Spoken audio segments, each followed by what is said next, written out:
사무엘상 11장 말씀입니다. 암몬 나라가 이스라엘을 치려고 하는 그런 장면에서 사울이 왕으로 등극하는 말씀입니다.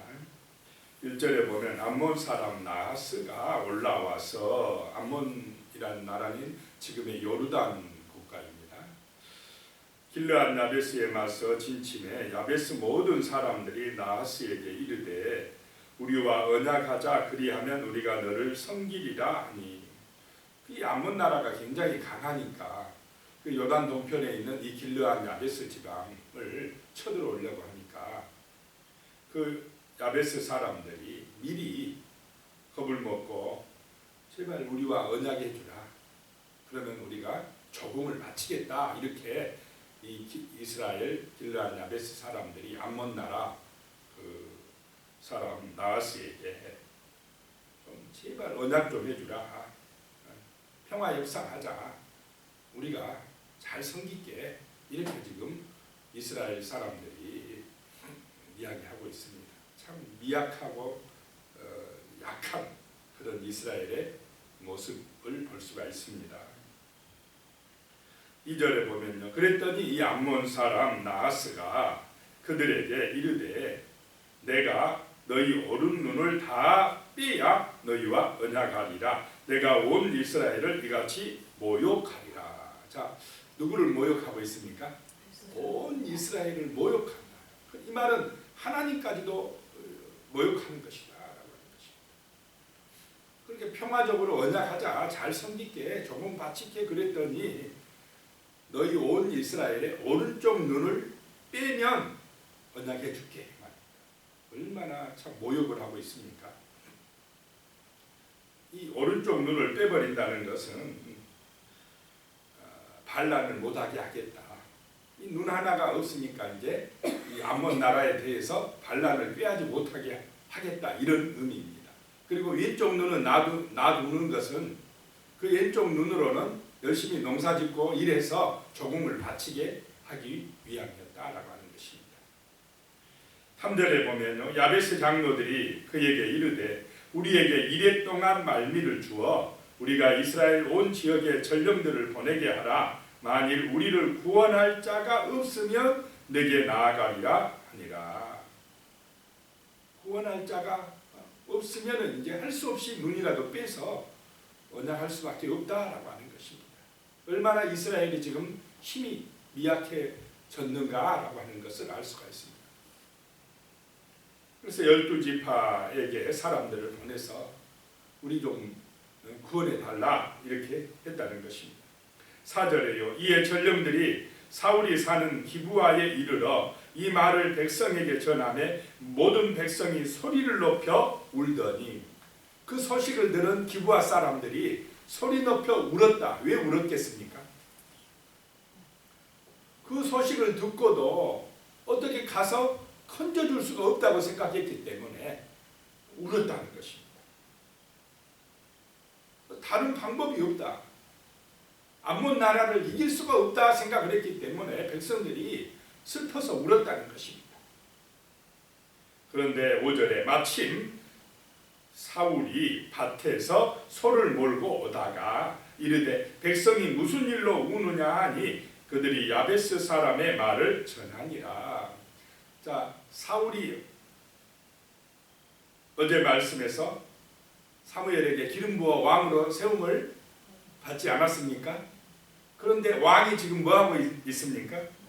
밭에서 소를 몰고 일하다가 돌아왔다라고 하는 것입니다. 뭔가 이상하지 않습니까?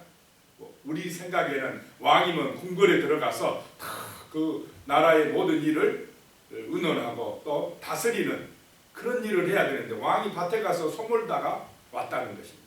왜 이러느냐? 이때까지 이스라엘은 왕정 제도가 한 번도 해본 적이 없어요. 그러니 처음이니까 뭐가 뭔지 모릅니다. 그래서 왕이라도 그냥 왕 기름 부음 받았지만은 그냥 밭에 가서 일하다가 온 것입니다. 자, 6절입니다. 사울이 이 말을 들을 때에 하나님의 영에게 크게 감동되매 그의 노가 크게 일어나. 이게 하나님께서 사울을 왕의 그 자리로 세우려고 하는 전쟁이 바로 이 지금 사건입니다. 성령의 감동, 하나님의 영에 크게 감동되매 그의 노가 크게 일어났다. 자, 분노가 일어났다. 이 분노는 나쁜 분노입니까? 의로운 분노입니까? 의로운 분노다라고 하는 것입니다. 자, 어떤 경우에는 무슨 말이야? 우리 기독교인들은 절대로 화내면 안 된다. 분노하면 안 된다. 그런 이야기를 하는 사람들이 있습니다. 이게 뭐냐? 착한 사람 콤플렉스라고 합니다. 교인들은 다 착해야만 돼. 그런데 그렇지 않다는 것입니다. 예수님도 화를 낼 때 있었습니까? 없었습니까? 자기를 위해서 분노한 게 아니라 어떤 부정직하고 타락한 그런 것에 대해서는 의로운 분노가 있어야 된다는 것입니다. 여기서 지금 사울 왕이 분노한 것은 하나님의 백성을 모독하고 하나님의 이름도 모독하는 저 암몬 사람들의 그 정말 눈을 빼라고 하는 그 소리를 듣고도 백성들이 누가 분노할 수 없고 대항할 수도 없고 다 어찌할 수 없어서 벌벌 떨면서 울고만 있는 거, 이거를 보니까 마음이 아프고 또 그 진짜 모욕하는 그 이방 암몬 사람들, 저걸 어떻게 가만두느냐. 하나님의 이름이 모독당하는데 어찌하여 가만히 있느냐 하며 마음에 거룩한 분노가 일어났다라고 하는 것입니다. 우리는 어떤 정말 제약에 대해서는, 잘못된 것에 대해서는 분노할 필요도 있다라고 하는 것입니다. 그렇게 하고는 7절에 보니까 한 결의에 소를 잡아 각을 뜨고 전령들의 손으로 그것을 이스라엘 모든 지역에 두루 보내어 이르되 누구든지 나와서 사울과 사무엘을 따르지 아니하면 그의 소들도 이와 같이 하리라 하였더니 여호와의 두려움이 백성에게 임하매 그들이 한 사람같이 나온지라. 하나님이 지금 역사하고 있습니다. 전쟁에서의 승리는 누가 주관하고 계십니까? 하나님이 주관하고 계십니다. 이스라엘이 벌벌 떨고 있었던 것은 하나님의 능력을 의지하지 못했기 때문에 그렇습니다. 그런데 여기서 사울이 성령의 감동을 받아서 이스라엘을 모으게 했다는 것입니다. 그랬더니 한 사람같이 나왔다는 것입니다. 하나가 되었다는 것입니다. 지파가 따로따로 놀더니 이제 뭉쳐지게 됐다는 것입니다. 사울을 중심으로 하나가 되었다는 것입니다. 이러면 역사가 나타날 줄로 믿습니다. 하나님의 역사가 나타나고 있는 것입니다.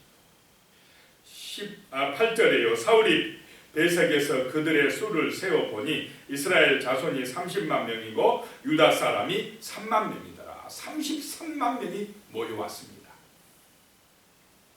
9절에요. 무리가 와 있는 전령들에게 이르되 너희는 길르앗 야베스 사람에게 이같이 이르기를 내일 해가 더울 때에 너희가 구원을 받으리라 하라. 전령들이 돌아가서 야베스 사람들에게 전하매 그들이 기뻐하니라 라고 말씀하고 있습니다.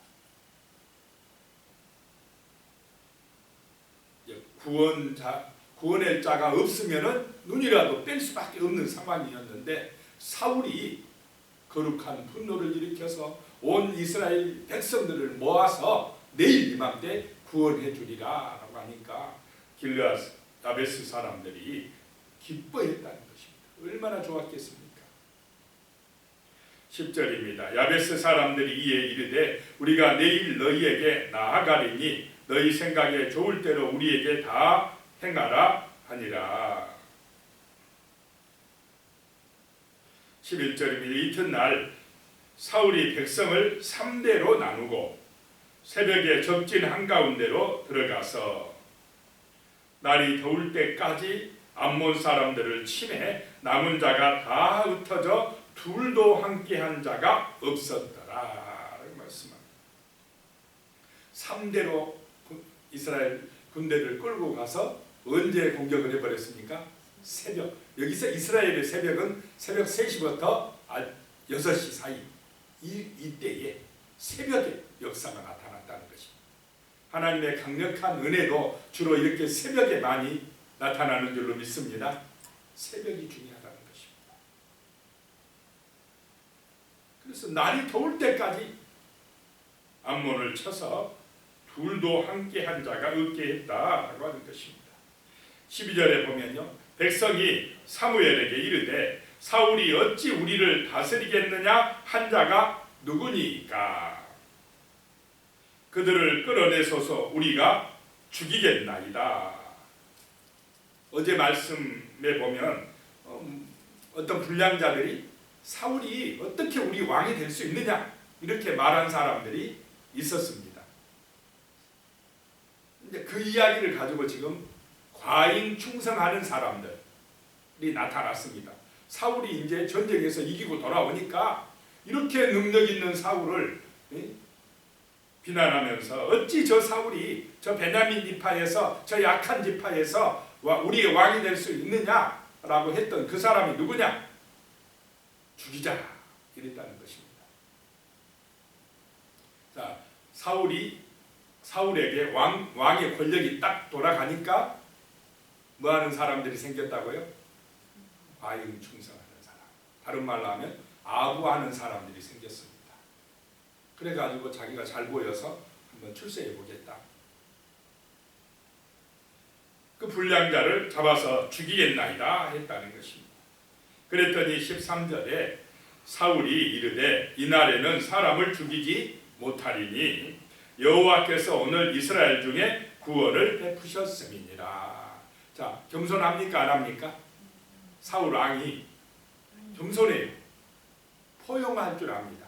자기를 반대했던 그 사람, 자기를 공격했던 사람을 죽이지 아니하고 놔둬라. 하나님이 이기게 해주셨는데 내가 이긴 것이 아니라 하나님이 이기게 해주셨는데 이 좋은 날에 사람을 죽이면 되겠느냐고 이 마음이 넓은 마음으로 포용하고 있습니다. 겸손합니다. 이러면은 그 왕권이 오래 갈 줄로 믿으시기 바랍니다.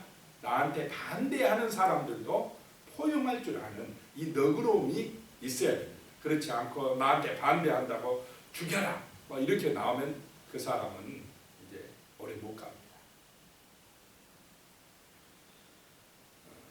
14절에요. 사무엘이 백성에게 이르되 오라 우리가 길갈로 가서 나라를 새롭게 하자. 길갈, 새로운 시작을 하자. 애굽의 수치를 굴러가게 하라 그런 뜻이라고 그랬습니다. 길갈로 가서 우리 나라를 새롭게 하자. 정말 하나님의 은혜 안에서 새로운 나라 되게 하자. 이 새로움이 시작되는 곳 길갈로 가자라고 했다는 것입니다. 15절에요. 모든 백성이 길갈로 가서 거기서 여호와 앞에서 사울을 왕으로 삼고 길갈에서 여호와 앞에 화목제를 드리고 사울과 이스라엘 모든 사람이 거기서 크게 기뻐하니라 라고 말씀합니다. 자, 이 싸움을 통해서 사울이 이제 이스라엘 전체의 확실한 왕으로 등극하는 것을 보게 됩니다. 거기서 여호와 앞에서 화목제를 드렸다. 감사제를 드렸다는 것입니다. 함께 음식을 나누고 먹으면서 백성들이 즐거워하고 기뻐했다라고 하는 것입니다. 정말 성령에 감동돼서 마음을 새롭게 해서 이 사울처럼 하나님 중심이 될 때, 여기서는 참 겸손하니 잘한 것입니다. 하나님 중심이 될 때에, 하나님 앞에 감사할 때에 백성이 이렇게 화목하게 되고 연합하게 되고 믿음의 승리의 은혜를 체험하게 된 줄로 믿습니다. 기도드리겠습니다.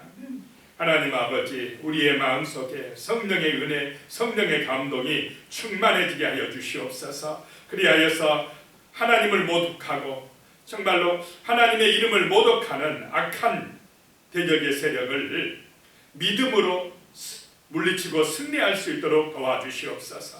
이 땅에 역사하는 악하고 더러운 영, 어둠의 영을 물리치며 하나님 우리를 세속화하게 만들고 죄악에 빠지게 만들고 하나님으로부터 멀어지게 만드는 그런 어둠의 영을 물리치고 온전히 하나님의 은혜 안에서 믿음으로 살아가고 믿음으로 승리할 수 있도록 그런 겸손한 믿음을 주시고 사랑의 믿음을 주시고 화목하여 기뻐하며 감사하며 살아갈 수 있는 충만한 은혜를 주시옵소서. 예수님의 이름으로 기도드리옵나이다. 아멘. 하늘에 계신 우리 아버지, 아버지의 이름을 거룩하게 하시며 아버지의 나라가 오게